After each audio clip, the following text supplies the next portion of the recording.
이 시각 정치권 이슈 알아보겠습니다. 집값이 떨어지면 그때 사라는 발언으로 물의를 빚었던 이상경 국토교통부 차관이 결국 고개를 숙이고 대국민 사과를 했습니다. 그렇지만 분노한 민심은 쉽게 가라앉지 않고 있는데요. 여당 내부에서도 사퇴 요구가 터져 나왔습니다.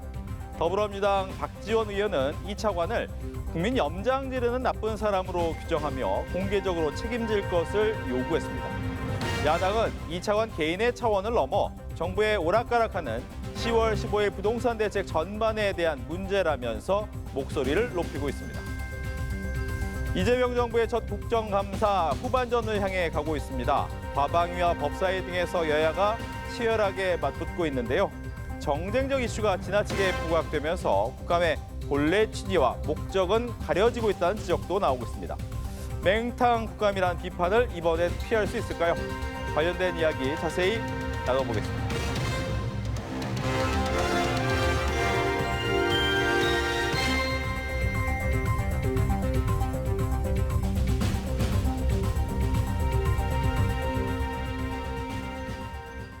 네, 관련 내용을 포함한 정치권 이슈들 박원석, 홍석준 전 의원과 함께하겠습니다. 안녕하십니까? 네, 어서 오십시오.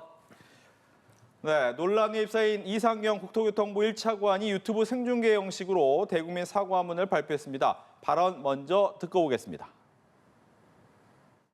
부동산 정책을 담당하는 국토교통부의 고위공직자로서 국민 여러분의 마음에 상처를 드린 점 진심으로 사과드립니다. 저는 국민 여러분께 정책을 보다 소상하게 설명드리는 유튜브 방송 대담 과정에서 내 집 마련의 꿈을 안고 열심히 생활하시는 국민 여러분의 입장을 충분히 헤아리지 못했습니다. 진심으로 사과드립니다. 네, 돈을 모아서 시장이 안정되면 그때 집을 사면 된다라는 발언을 한 바 있었죠. 정작 본인은 이재명 정부 출범 직후 갭 투자자에게 아파트를 팔아 다주택자 꼬리표를 뗀 것으로 드러나면서 논란이 일었습니다. 나흘 만에 사과 어떻게 들으셨는지 민주당부터 듣겠습니다. 일단 민주당 내에서 최고위원이 대신 사과를 하는 일도 있었고 네. 또 일각에서는 이상경 차관이 사퇴해야 된다 이런 이제 강한 목소리도 있었습니다. 논란의 당사자가 그냥 뭐 침묵하고 있기는 어려웠을 것으로 보이고요. 그러니까 정책 위반자로서 원론적인 언급이라고도 볼 수 있습니다만 지금 이번 부동산 대책을 두고 실수요자들과 청년들을 중심으로 형평성에 어긋나는 사다리 걷어차기다 이런 비판이 많이 있잖아요. 이제 그런데 정작 이상경 차관은 보니까 작년에 성남 백현동에 30억이 넘는 아파트를 전세를 끼고 구매를 해서 이번 11호 부동산 대책이 있었다면 사실은 살 수 없는 구매 형태를 보였고요. 네. 또 본인이 그동안에 보유하고 있던 주택을 일종의 갭 투자로 본인이 거기에 전세로 이 세입자로 나오면서 그 집을 파는 이런 어떻게 보면 좀 이중적인 그런 행태를 보였달까요? 그거에 대해서 이제 비판이 거세지면서 당사자가 이제 오늘 논란에 대해서 사과를 했는데 이걸로 과연 이제 민심을 좀 다독일 수 있을까 이런 생각이 들고요. 그러니까 이번 대책 자체에 대한 논란도 있지만 상당 부분 이 부동산 대책이 국민의 감정선을 건드리는 측면이 있습니다. 근데 지난번에 민주당의 김병기 원내대표도 수억 원, 수십억 원 대출하는 게 정상이냐 이런 발언을 해서 한 차례 논란을 빚었는데 또 정작 이 정책의 이반자인 차관이 그런 유사한 발언을 해서 논란을 키웠고 또 이번 부동산 대책 수립의 핵심적인 이 정책 위반자들, 이를테면 대통령실의 정책실장, 기재부 장관, 금융위원장, 뭐 국토부 차관 전부 사실은 그 강남에 일종의 이제 그 갭 투자 형태의 전세를 끼고 집을 산 실거주하지 않는 그런 주택을 보유하고 있어서 이번 부동산 정책과 어긋나는 거 아니냐 그런 면에서 앞서 제가 말씀드렸던 일종의 사다리 걷어차기고 일종의 이제 내로남불이다 이런 비판이 더 거세지지 않을까 싶습니다. 예, 나흘 만에 사과는 했습니다만 어떻게 들으셨는지 국민의힘 듣습니다. 예, 박은석 의원이 말씀하신 것처럼 이번 이상경 차관의 사과가 제가 볼 때는 국민들의 끌어오는 어떤 분노를 좀 가라앉히기에는 상당히 좀 부족할 것 같습니다. 왜냐하면 지금 이 11호 부동산 대책으로 인해서 충격을 받고 있는 국민들이 굉장히 많습니다. 일단 기본적으로 집을 마련하려고 하는 실수요자 국민들 같은 경우 일단 은행 대출이라든지 또 전세를 끼고 하려는 그런 어떤 자금 계획에 있어서 엄청난 타격을 받기 때문에 기본적으로 집을 실질적으로 구매할 수 없는 그런 어떤 문제가 있고 이 집을 살려고 하시는 분들뿐만 아니라 또 전세 내지는 월세로 들어가시려고 하는 분들도 또 지금 문제가 발생하고 있습니다. 왜냐하면 지금 11호 그 부동산 규제 대책 이후에 지금 아파트 물량, 매매 물량이 90%가 감소를 했다고 합니다. 그러니까 등달아서 지금 이제 전세가 씨가 마르게 된 것이죠. 그렇기 때문에 지금 집을 살려고 하는 사람은 물론이고 전세를 가고자 하는 사람들 모두에게 다 지금 엄청난 지금 충격을 주고 있는 이런 상황인데 정작 담당 주무부처인 국토부 차관 나와서 하는 이야기가 집 내려가면 집값 내려가면 조금 싸지면서 사면 된다 이런 식으로 이야기를 하니까 완전히 진짜 그 기름 이제 그 불난 집에 기름을 부은 경우인데 왜냐하면 일단 그 발언 자체도 굉장히 문제가 있죠. 역사적으로 수도권의 집값은 일시적인 어떤 충격은 있을지 몰라도 장기적으로 계속해서 올라갔습니다. 수도권 불패 신화가 있는데 이런 어떤 상황에서 집값이 내려간다 이런 어떤 말 자체도 틀리지만 정작 그런 어떤 말을 한 본인은 갭 투자를 통해서 집을 마련했다 이런 것들이 지금 일반 어떤 국민들과 수도권 시민들에게는 도저히 용납할 수 없고 또 이런 것들이 저 민주당 거슬러 올라가면 2018년도에 장하성 비서실장 같은 경우도 내가 강남에 살아봐서 아는데 모든 국민이 강남에 살 필요 없다는 어떤 이런 이야기든지 지금 또 민주당의 많은 의원들도 자기 지역구를 떠나서 강남 3구에 집을 갖고 있으면서도 또 이런 어떤 것을 하니까 이런 여러 가지 측면에서 완전히 어떤 국민들의 어떤 감정선을 건드리고 있기 때문에 국민들의 분노는 쉽게 가라앉지 않을 것 같습니다. 네. 그러다 보니까 여당 내에서 이 차관의 사퇴 목소리까지 나왔습니다. 그 목소리도 한번 들어보겠습니다.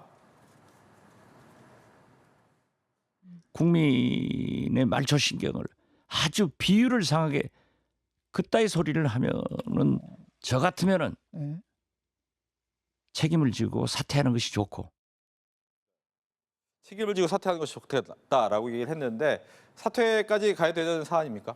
근데 당의 공식 입장은 아니고요. 네. 이제 박지원 의원께서 그렇게 말씀을 하신 것 같고 오늘 일단 사과를 했기 때문에 여론의 추이를 좀 지켜보지 않을까 싶습니다. 그리고 지금 당장 국토부 차관이 사퇴하게 되면 자칫 이번 정책 자체가 잘못된 것으로 인정하는 그런 모양으로 비춰질 수 있기 때문에 그건 정부 입장에서 좀 부담스러운 모습일 것 같고요. 어쨌든 부동산 정책의 담당자로서 이제 국민 눈높이나 국민 감정선에 부합하지 않는 발언을 한 건 잘못인데 네. 그렇다고 이 11호 부동산 대책이 틀린 거냐? 이제 그거는 사실 정부 여당 입장에서 그렇게 인정할 수는 없다고 보고요. 때문에 각별히 공직자들의 언행에 좀 유의해야 된다라는 차원에서 당에서도 저렇게 경고의 목소리가 나오고 오늘 당사자도 사과했기 때문에 이후로는 조금 더 메시지 관리에 이 신경을 쓰지 않을까 싶습니다. 그러나 이 부동산 대책이 이제 뭐 발표된 지 이번 주부터 시행에 들어갔거든요. 때문에 이 효과가 발휘되는 것을 좀 지켜봐야 될 것 같고요. 네. 민주당 내에서도 좀 부담스러워하는 기색도 있습니다. 당장 내년 지방선거가 있기 때문에 수도권의 이 부동산 민심이 악화되면 내년 지방선거에 상당한 차질을 빚을 수 있어서 여러 가지 이제 우려들도 있는데 정부 대책이 이번 그 발표로 완결된 게 아니고 이후에 공급 대책이나 또 세제 대책이나 여러 가지 후속 대책이 따라야 하는 거기 때문에 조금은 좀 추이를 지켜볼 필요가 있다 이렇게 생각합니다. 예. 이 차관의 사퇴까지 필요한 사안입니까? 저는 보통 상황이라면 당연히 사퇴를 해야 된다고 봅니다. 왜냐하면 지금 이 정도의 어떤 이슈로 많은 국민들이 불만을 가지게 되고 분노를 하게 되고 특히 정부 정책에 대해서 부정적인 어떤 그런 생각을 갖고 있기 때문에 당연히 사퇴를 해야 되지만 그러나 이 차관 같은 경우는 이재명 대통령과 어떤 특별한 관계에 있어서 과거 뭐 부동산 책사로 불렸기 때문에 이재명 대통령의 관계를 고려하면은 뭐 쉽게 사퇴하지 않을 가능성이 많을 것 같다 그렇게 생각합니다. 그런데 우리나라 어떤 역사를 봤을 때 좌파 진보 정부가 정권을 잡았을 때는 수도권을 중심으로 해서 부동산 가격이 굉장히 좀 많이 올랐죠. 노무현 대통령 때 그랬고 문재인 대통령 때 28번의 부동산 규제 대책이 발표됐지만 그러나 굉장히 좀 부동산 가격, 아파트 가격이 많이 올라서 정권 교체의 가장 큰 근본적인 원인 중에 하나가 부동산 가격 상승이었습니다.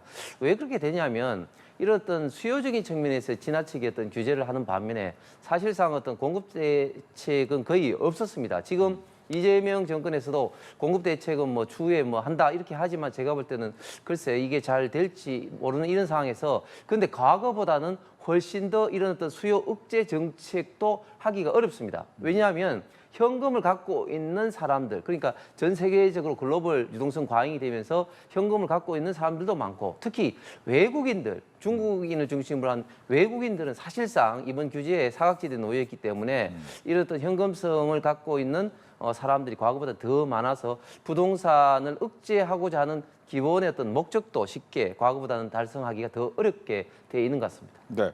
아무래도 민주당 입장에서는 민주당 정권이 될 때마다 집값이 오른다라는 부분에 대한 오해를 불식시키고 싶고 거기에 대한 변화가 좀 필요할 것 같은데 이 부분은 어떻게 됩니까? 뭐 저는 전적으로 오해라고 생각하고요. 그러니까 부동산 정책이라는 거는 어느 정권을 망라하고 일종의 굉장히 난해한 일종의 킬러 문항입니다. 이 보수 정부가 들어서면 일종의 빚내서 집사라 정책을 취하기 때문에 이게 시장에 어쨌든 투기적인 에너지가 굉장히 축적이 됩니다. 그게 사실은 쌓이고 쌓이다가 이 정권 교체가 돼서 민주당 정부가 들어서면 이걸 방치할 수 없다 해서 조금 이제 철학이 다른 그런 정책을 제시해온 사이클이 계속 반복됐던 거거든요. 때문에 집값 폭등의 책임을 전적으로 민주당 정부로 돌리는 거는 제가 보기 현실과 많이 다르다고 생각하고요. 지난 윤석열 정부 3년 동안에도 윤석열 정부 들어서자마자 이제 종합부동산세를 인하하고 종합부동산세와 연동돼 있는 예를 들어서 뭐 공시가격 현실화라든지 공정시장 가액 비율이라든지 이런 정책들을 축소하면서 투기적인 분위기가 시장에 형성이 됐고 게다가 오세훈 시장이 강남에 토지거래 허가구역을 해제함으로 인해서 이제 폭등의 시발점이 저는 됐다고 보거든요. 그런데다가 공급 정책 측면에서 보더라도 서울에 연간 한 4만 채 정도의 그 시장 수요가 있는데 윤석열 정부 기간 내내 2만 채도 공급이 안 됐습니다. 때문에 지금 이제 이 막 임기를 시작한 이재명 정부 4개월 동안 이게 다 빚어진 문제다라고 얘기하는 거는 좀 지나친 비약이고 과장이라고 생각하고요. 제가 거듭 말씀드리지만 이번 대책이 완결된 대책이 아닙니다. 그리고 부동산 정책은 한두 가지 정책 수단을 가지고 이 부동산 문제를 해결하기가 쉽지가 않습니다. 때문에 공급 정책도 따라야 되고 또 이미 오른 집값을 하향 안정화하기 위해서 보유세를 좀 올리고 대신에 거래세는 낮추는 그럼으로써 다주택자들이 시장에 매물을 내놓을 수 있게 하는 그런 유도책도 좀 필요하다고 생각하고요. 때문에 이재명 정부 전체를 놓고서 조금 인내심을 가지고 이 정책의 추이를 지켜봐야지 이번 대책에 대해서 일부 이제 실수요자들을 중심으로 불만이 나오고 있는 건 사실이지만 그게 어떻게 보면은 이 정책의 실패의 어떤 이 결과다 이렇게 얘기하는 건 지나친 비약이라고 봅니다. 네, 오히려 보수 정권에서 투기를 하는 부분에 좀 영향으로 좀 올라오고 있는 것이다. 뭐 전혀 사실이 아닌 말씀이시고 이게 저는 뭐 단순한 주장이 아니라 구체적인 어떤 수치, 팩트를 가지고 말씀을 드리는데 박근혜 정부는 물론이고 특히 그 이전에 이제 이명박 정부 때 그리고 윤석열 정부 때 기간을 비교를 하면 좌파 정부가 잡았을 때보다 훨씬 더 수도권의 어떤 집값이 안정돼 있다는 것은 구체적인 수치가 말을 하고 있는 겁니다. 왜냐하면 일단 공급적인 측면에서 본다면 이명박 정부 때는 잘 아신 것처럼 뉴타운 정책으로 많은 어떤 공급이 이루어졌고 또 윤석열 정부 때 뭐 한 2만 호가 이루어졌다고는 하지만 사실은 시장에서는 실질적인 어떤 공급이라든지 이런 것보다도 더 중요한 건 뭐냐면은 시그널입니다. 어떤 시그널을 시장이 줄 것인가. 윤석열 정부 때는 강남을 중심으로 해서 재건축이라든지 재개발이라든지 이런 것을 좀 더 촉진을 하겠다. 뭐 이런 식으로 돼서 예를 들면 가장 그동안 오래 끌고 있었던 음마아파트라든지 이런 부분도 이제 과거보다 훨씬 더 재건축이 이제 쉽게 되는 어떤 그런 것을 이제 법 개정이라든지 절차 완화라든지 이런 걸 보여줬기 때문에 국민들에게 시민들에게 이제 재개발 재건축이 많이 됨으로써 공급이 많이 되겠다 이런 어떤 시그널을 준 겁니다. 경제학적으로 봤을 때는 이런 어떤 시그널이 굉장히 중요해서 윤석열 정부 기간 동안 부동산이 굉장히 안정적으로 된 것에 비해서 딱 정권이 이제 바뀌자마자 우리 국민들 인식 속에는 이제 좌파 정부 들어왔으니까 부동산 가격이 오르겠지 하는 과거로부터 있던 학습 효과가 정권이 바뀌자마자 이번에 이제 폭발을 이제 하면서 부동산 가격이 지금 급격하게 지금 오르고 있는 것입니다. 네. 그런데 이제 앞서 이야기하셨지만 이 부동산 정책은 단기에 끝날 수는 없기 때문에 좀 중장기로 봐야 된다. 그렇기 때문에 아까 거래세 얘기라든가 보유세 얘기도 했지만 지금 민주당에서는 재건축 초과이익 환수제, 즉 재초환 완화 폐지 얘기를 또 꺼내 들었단 말이죠. 이 이야기는 왜 꺼냈을까요? 그러니까 이번 어쨌든 부동산 대책에 대해서 뭐 서울이라든지 이 토지거래 허가 구역으로 묶인 지역에 네. 여러 가지 이제 부정적 민심이 형성되니까 음. 그걸 좀 누그러뜨리기 위한 대책의 일환으로 주택 공급을 활성화하기 위해서 재건축 초과이익 부담금을 좀 완화하자 뭐 이런 주장이 일부 나오는 것 같아요. 그러나 결정된 의견은 아닌 것 같고요. 민주당 내부에도 좀 기류가 다른 여러 가지 목소리들이 있습니다. 다른 한편에서는 이번 대책을 발표하면서 동시에 보유세를 강화하는 정책을 써서 집값의 하향 안정화를 유도했어야 되는데 이게 수요 억제 체계만 그침으로 인해서 당장의 과열 현상은 막을 수 있지만 집값을 떨어뜨리는 데는 좀 부족한 정책이다. 네. 때문에 이제 보유세 확대 강화로 가야 된다. 이런 의견을 가진 목소리도 있습니다. 그런 것을 다 이제 종합적으로 검토해서 정부가 추가적인 대책 발표를 할 텐데 재건축 초과이익 부담금을 폐지하거나 완화했을 때 자칫 그게 가공할 투기붐을 조성할 가능성이 있습니다. 때문에 그것도 굉장히 조심스러운 정책일 수밖에 없고요. 윤석열 정부 때 재개발 재건축 관련된 뭐 시그널을 줬기 때문에 시장에서 집값 안정화 기능을 했다고 말씀을 하시는데 전혀 사실이 아니고요. 지금 서울 지역의 주거정비 사업은 오세훈 시장조차도 자칫하면 이게 이제 투기 그 열풍을 불러일으킬 수 있기 때문에 상당한 속도 조절을 하고 있는 게 사실이고요. 그리고 요즘에 이제 건축비나 평균 그 공사비가 많이 올라가지고 이게 시공 그 사들도 강남이라든지 한강벨트 이런 데 이외에 서울 주변 예를 들어 노도강 같은 데는 재건축 사업에 잘 들어오려고 하지를 않습니다.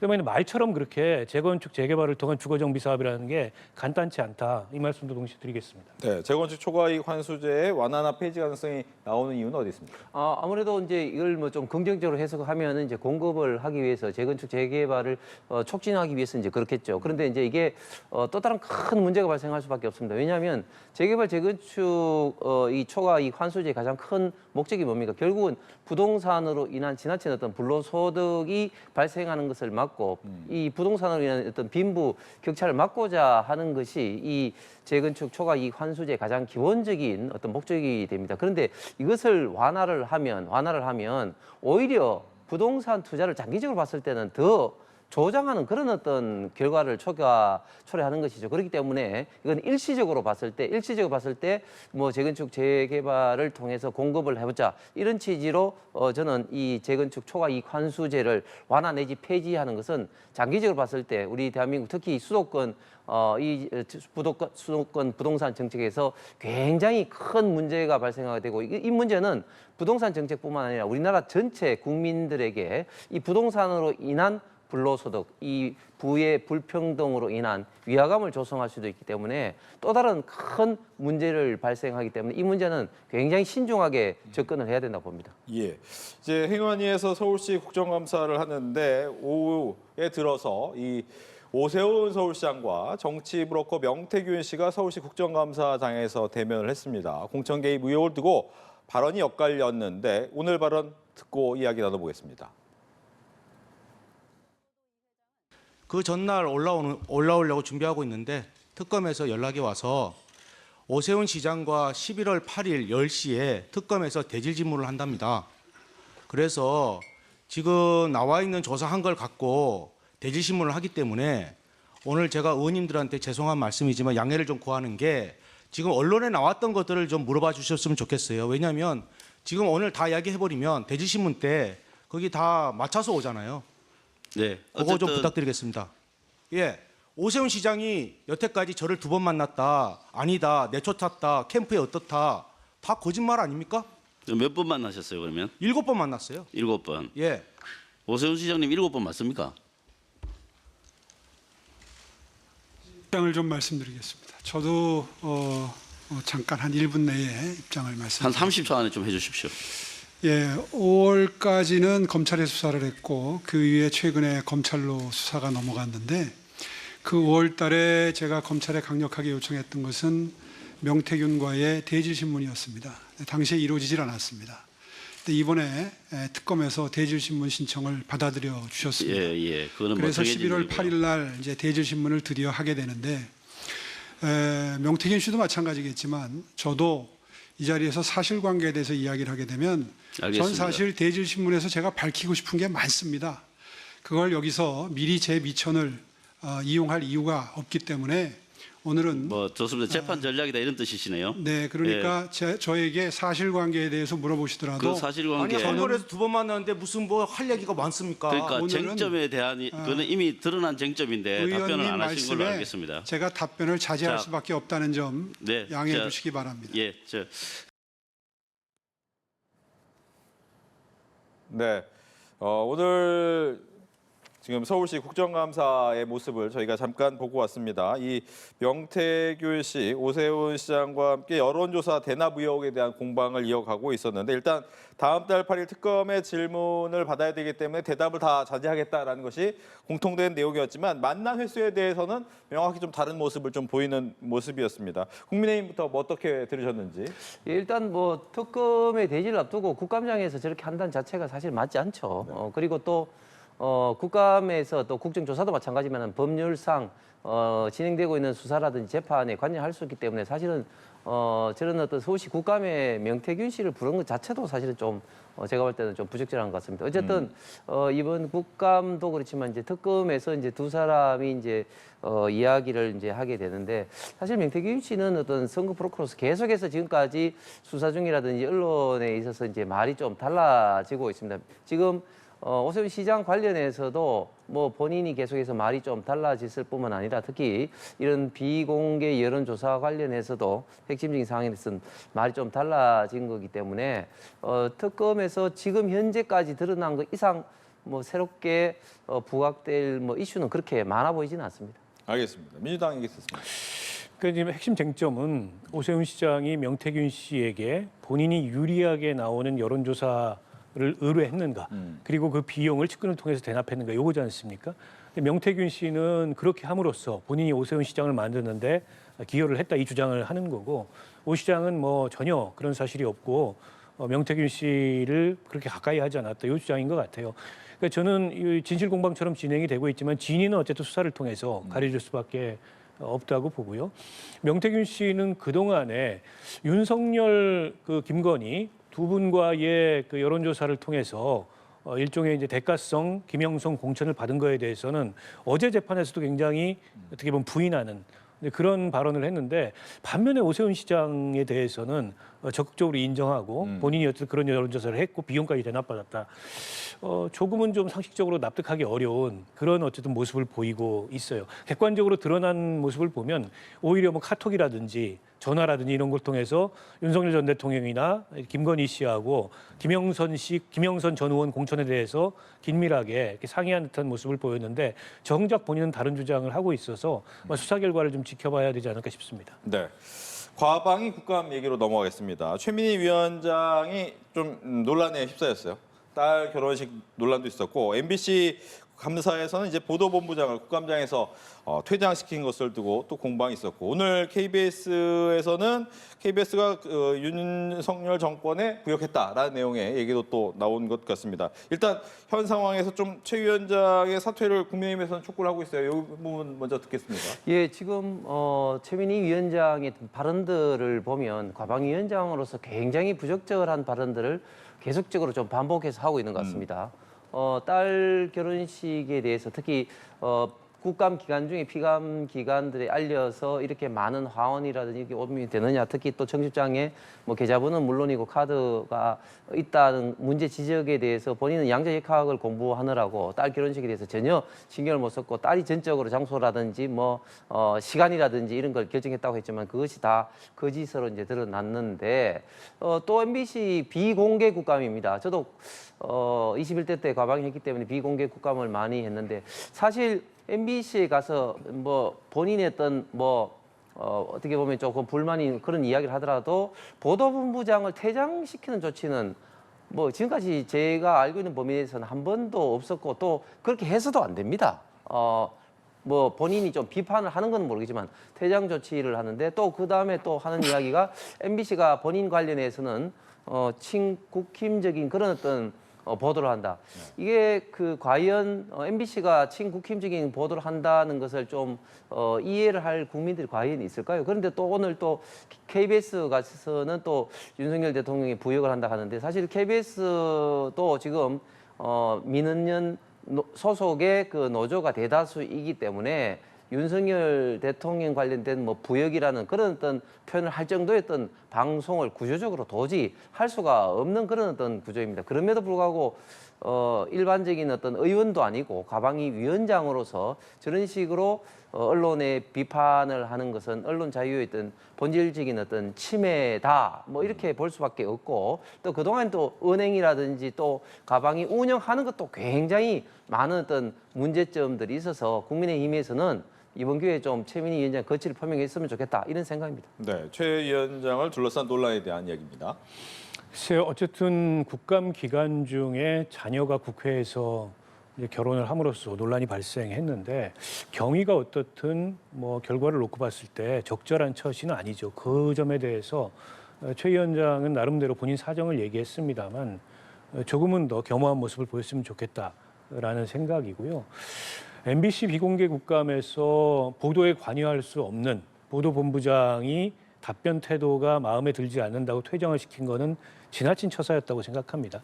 그에 대해서 이제 MBC 기자협회에서 성명이 나왔는데 그에 대해서도 또 그 친국힘 방송이다라는 식으로 최민희 위원장이 이제 반론을 취한 것도 특정 언론사를 두고서 그게 친국힘이냐 반국힘이냐 이렇게 좀 이분법적으로 나눠 본다는 것도 제가 보기에는 적절하지 않은 시각인 것 같고요.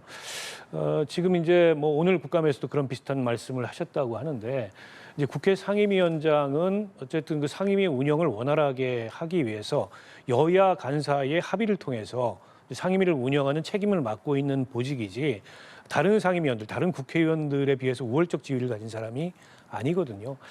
근데 이렇게 좀 빈번하게 뭐 퇴장 명령 같은 거를 상임위를 운영하면서 내리고 또 여야 간에 이제 간사 합의가 되지 않는 그런 국회 운영을 한다거나 또 과방위에서는 뭐 박정원 의원하고 또 이제 민주당의 의원하고 이렇게 충돌함으로 인해서 어떻게 보면 상임위가 계속 파행되는 모습을 보였는데 여러 가지로 어떻게 보면 이재명 정부의 국정 운영 뿐만 아니고 또 지난 1년을 돌이켜보면 거기에는 윤석열 정부의 국정 운영도 포함되어 있습니다. 1년간의 정부의 국정 운영을 결산하는 그런 국회의 국정감사로 보기에는 너무 민망한 장면들이 국민들 앞에 많이 노출되고 있는 것 같아요. 그런 점을 의식해서 최민희 위원장께서도 조금은 좀 합당하게 국회 상임위 운영을 해주셨으면 좋겠다 이런 바람이 있습니다. 네. 끝으로 이제 이태원 참사 진상 규명을 위해서 정부 합동 감사 결과에서 대통령실 용산 이전이 참사의 주요 원인이었다라고 지목이 됐습니다. 이 부분 국민의힘 어떻게 들으셨습니까? 저는 정권이 바뀌고 난 다음에 이태원 참사 같은 이런 국가적인 어떤 참사도 정쟁으로 활용하기 위해서 이렇게 전혀 사실과 다른 이야기를 하고 있는 것 같습니다. 아니 그 과거에는 이태원 어떤 이런 어떤 할로윈데이 같이 어떤 공조직이 운영하는 어떤 행사가 아니면 사실은 경찰이라든지 그리고 이제 행정기관 등이 강제적으로는 이게 이제 관여를 하지 못했습니다. 그 이후에 이태원 참사 이후에는 이제 그 공공기관 주최하는 어떤 행사가 아니더라도 어떤 일정한 어떤 수가 되면 자동적으로 경찰이라든지 구청이 이제 관여를 하고 어떤 지도 단속 내지는 관리를 하는 그런 것으로 이제 규정을 바뀌었죠. 그런데 이런 어떤 상황에서 대통령실이 이전했기 때문에 대통령실 관련된 경비라든지 이런 부분들이 부족해서 이태원 참사가 일어났다. 이렇게 결론을 짓는 것은 완전히 본말이 잘못된 것이다. 그런 식으로 따지면은 진짜 할로윈 데이 자체를 진짜 제가 볼 때는 특검으로 해야 될 것 같은 그런 어떤 이야기도 나올 것 같은데 그런 어떤 논의는 너무 좀 지나친 어떤 그런 어떤 논의라서 이 정권이 바뀌지 않았으면 이런 결론이 나왔을까? 그래서 정권에 따라서 이런 어떤 원인과 결과에 대한 어떤 그 조사도 달라지는 것을 보고 참 씁쓸하다는 생각이 듭니다. 네, 대통령실 용산이장이 이태원 참사의 주요 원인이냐? 저는 늦었지만 어쨌든 이 사고의 책임과 관련돼서 정부의 감사가 이루어지고 이 책임이 조금이라도 밝혀진 것은 다행이라고 생각하고요. 이번 어쨌든 정부 차원의 조사가 이루어지게 된 배경은 이재명 정부 들어선 이후에 유가족들이 공무원들 징계 시효가 지나기 전에 이 문제에 대해서 다시 한번 정부가 재조사를 해달라라는 요청을 해서 그걸 받아들여서 정부가 재조사를 한 거고요. 당시에 어쨌든 용산 이전으로 인해서 경비 인력이 용산 인근에 대통령실 인근에 집중이 되고 또 시위 대비 인력이 집중되면서 이태원의 인파 관리를 위한 경력이 부족했던 게 사실입니다. 당시부터 문제 제기가 나왔었는데 윤석열 정부에서는 어물쩍 넘어갔던 일을 구체적인 숫자까지 점검하면서 밝혀낸 거라고 보고요. 뿐만 아니라 용산구청을 상대로 이번에 처음 감사가 이루어졌는데 용산구청의 초동 대응의 실패, 부실에 대해서도 정확하게 지적이 돼서 이로 인해서 이제 책임져야 될 그런 공무원들에 대해서도 경중에 맞게 책임을 물을 수 있는 길이 열려서 다행이라고 생각합니다. 네, 이렇게 해서 지금까지 박원석, 홍석준 전 의원과 함께 이야기 나눠봤습니다. 오늘 얘기 잘 들었습니다. 고맙습니다. 감사합니다.